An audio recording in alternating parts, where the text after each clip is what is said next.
မိုးတဲထန်စွာရွာနေဆဲဖြစ်သည်လင်းထက်နှင့်မေသူတို့ရှုံးပွက်များကြားတွင်တရီးတရိုင်လျှောက်လာကြသည်လင်းထက်သည်ပခုံးတန်ရာကြောင့်မျက်နှာဖြူလျော့နေသည်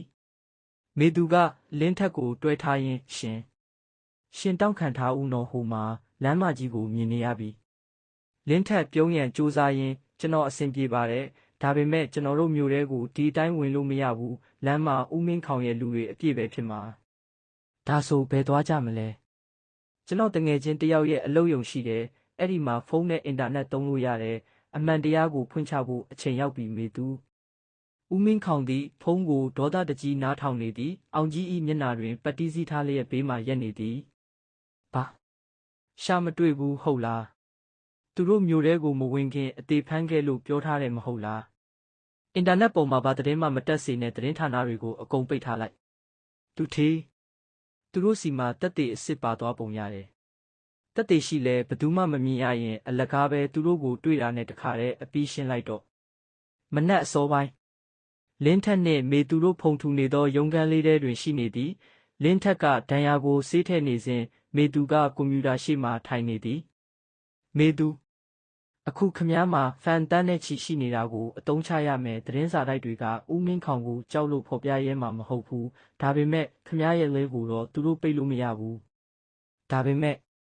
ကျမအမှန်တိုင်းပြောလိုက်ရင်လူတွေကကျမကိုမုန်းသွားမှာကျမလည်းဦးမင်းခေါင်ရဲ့အလုပ်တွေကိုကူညီပေးခဲ့ဘူးတာပဲလေလင်းထက်ကမေသူလက်ကိုစုပ်ကင်လျက်နှင်းနုအမှန်တရားအတွက်ပေးဆက်ရတဲ့တန်ဖိုးကကြီးပါတယ်ဒါပေမဲ့အဲ့ဒီတန်ဖိုးကခမားကိုလွတ်လပ်စေလိမ့်မယ်မနက်၈ နာရီတနိုင်ငံလုံးရှိ social media အသုံးပြုသူများစီသို့ notification တစ်ခုတက်လာသည်မေသူလက်လွှင့်နေသည့်စက္ကန့်ပိုင်းတွင်ကြည့်ရှုသူတိမ့်ချီတက်လာသည်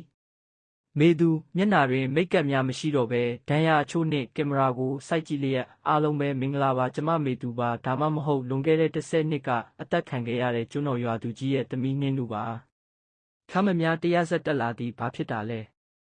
မမေသူဘာလို့ဒီလိုပုံစံဖြစ်နေတာလဲကျမကိုပြန်ပေးဆွဲခဲ့တာဦးမင်းခေါင်ပါသူဟာလွန်ခဲ့တဲ့10 နှစ်ကရွာတရွာလုံးကိုမီးရှို့တက်ခဲ့တဲ့လူသက်သမားပါအခုကျမစီမှာအထောက်အထားတွေရှိပါတယ်မေသူကတန်မှုတွေကရှာတွေ့ခဲ့တဲ့မှတ်တမ်းဟောင်းတွေနဲ့လင်းထက်ရိုက်ကူးခဲ့တဲ့ဗီဒီယိုအချို့ကိုကင်မရာရှေ့မှာပြလိုက်သည်ဝက်ရှော့အပြင်ဘက်တွင်ကားဘရိတ်အုပ်တံများကြားလိုက်ရသည်အောင်ကြီးနှင့်လူမိုက်တစုတနက်များကိုစီဖြင့်ကားပေါ်မှဆင်းလာကြသည်မေသူလက်ကိုမပိတ်နဲ့ဆက်လွင့်ထားသူတို့ဘာလုပ်မလဲဆိုတာတကဘာလုံးမြင်ပါစေအောင်ကြီးကဝက်ရှော့တကားကိုကန်ဖွင့်လိုက်သည်တနက်ဖြင့်လင်းထက်ကိုချိန်လိုက်စဉ်မေသူကဖုန်းကိုအောင်ကြီးဘက်လှည့်လိုက်သည်မေသူကရှင်ပြစ်လိုက်လေအခုရှင်းမျက်နှာကိုလူပေါင်း9 တန်းကကြည့်နေတယ်ရှင်ပြစ်လိုက်တာနဲ့ရှင်သူထေရောရှင်ရောငရဲသွားရမှာပဲအောင်ကြီးတုံဆိုင်သွားသည်အဝေးကနေရဲဥတန်တွေအများကြီးကြားလာရသည်ဒီတစ်ချိန်မှာတော့ရဲတွေကဦးမင်းခေါင်ကိုကာကွယ်ဖို့မဟုတ်ပဲဖမ်းဆီးဖို့ရောက်လာတာဖြစ်ပုံရသည်